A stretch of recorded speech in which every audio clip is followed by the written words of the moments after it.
A long, long time ago, there lived a king called Miao Quan Yin. His wife was called Quan Yin. They had 3 daughters, Miao Yin, Miao Yen, and the youngest, Miao Shan. The king was a notorious tyrant, and his 2 eldest daughters were terrified of him.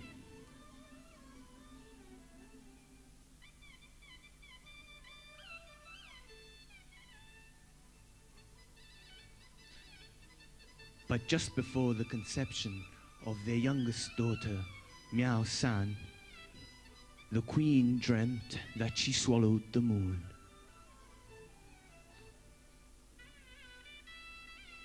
Later, when the child was born, the earth shook and heavenly fragrant flowers filled the kingdom. The people were amazed.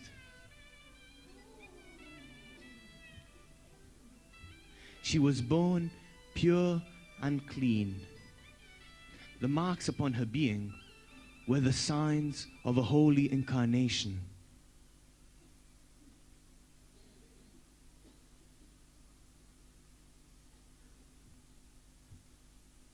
Although her parents found her extraordinary, their corrupt hearts caused them to detest her.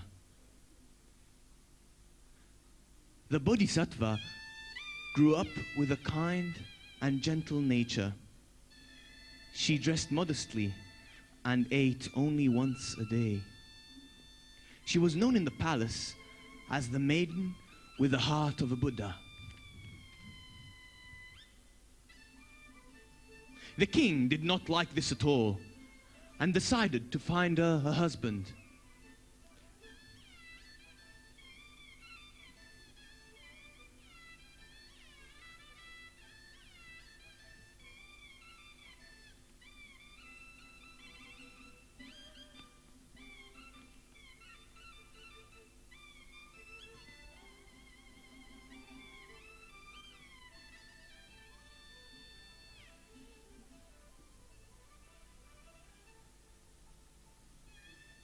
To which Miao Shan responded, "Even if you force me to do menial work, I will never break my resolve to remain chaste." The king and queen tried to convince her further, but she replied, "No! I will obey your command if it can prevent 3 misfortunes: age, sickness, and death. But if it cannot overcome these three states, I prefer to pursue a spiritual life. When one gains full awareness of the original mind, all misfortunes cease to exist of their own accord." This enraged the king, who forced her to become a gardener and restricted her intake of food and drink.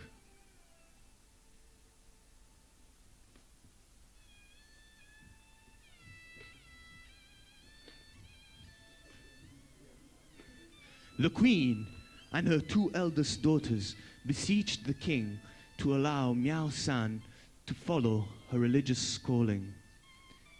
The ill-tempered king was finally convinced and called for the nuns of White Sparrow Abbey and intimidated them into giving Miao Shan the heaviest of tasks.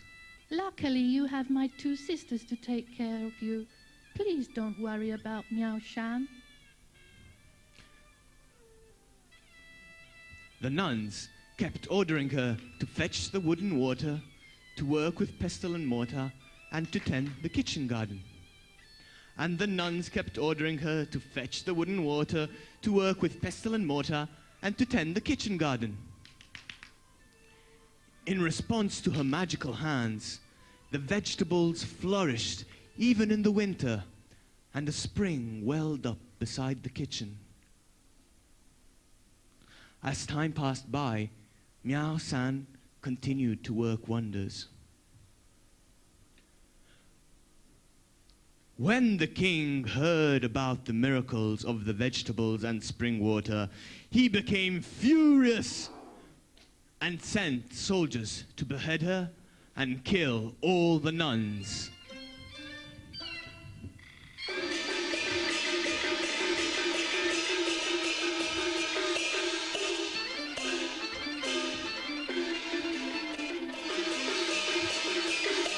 As the soldiers approached the abbey, a great mountain of fog suddenly descended over it, obscuring everything. And in the depths of this cloud, an angel carried her far away, rescuing Miao Shan.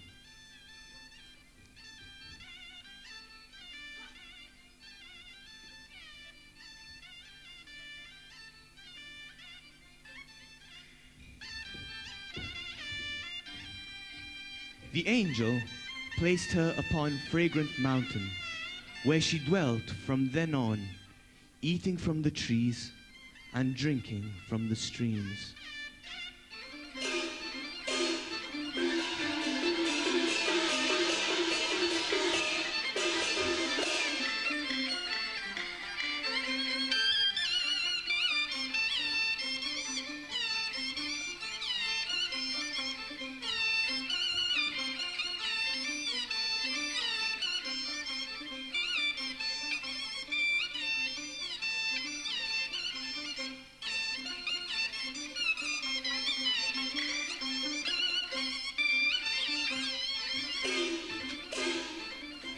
After some time, the king contracted jaundice.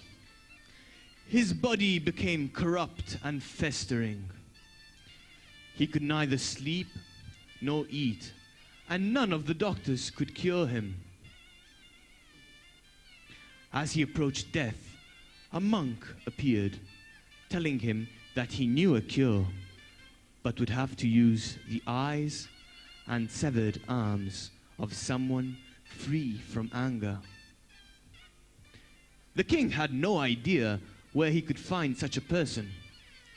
However, the monk explained that on Fragrant Mountain there was a bodhisattva and sent a messenger to request of her this sacrifice. The king sent an inquiry to Miao Shan.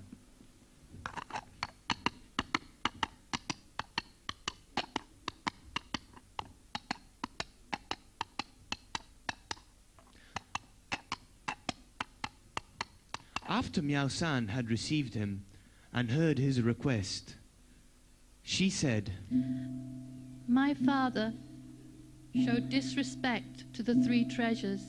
He persecuted and suppressed the true doctrine.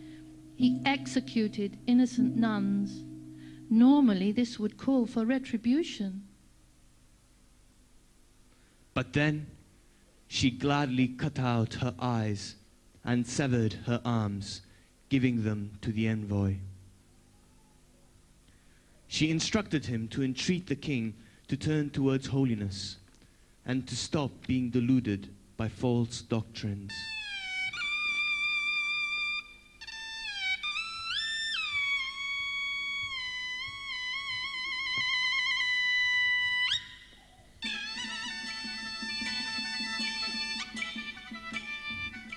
When the envoy returned to the palace, the monk created a medicine out of the bodhisattva's arms and eyes, which the king then took. He recovered instantly and generously rewarded the monk.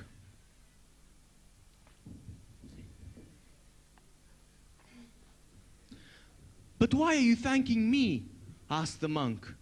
"You should thank the one who sacrificed her arms and eyes." And then he disappeared.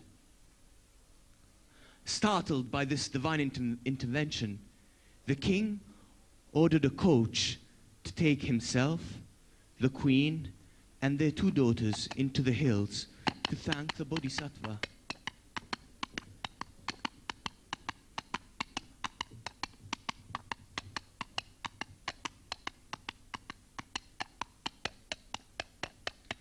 As soon as the queen saw Miao San, she recognized her and became tearful. Does the queen remember Miao Shan? Mindful of my father's love, I've repaid him with my arms and eyes. Upon hearing her words, the king and queen embraced her, sobbing. Heavenly clouds surrounded them, and divine music began to play. The earth shook, and flowers rained down.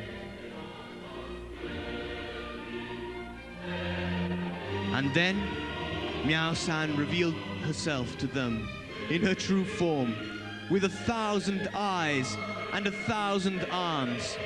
She hovered majestically into the air. Tens of thousands of angels attended. Voices celebrating the Bodhisattva's compassion echoed through the mountains and valleys.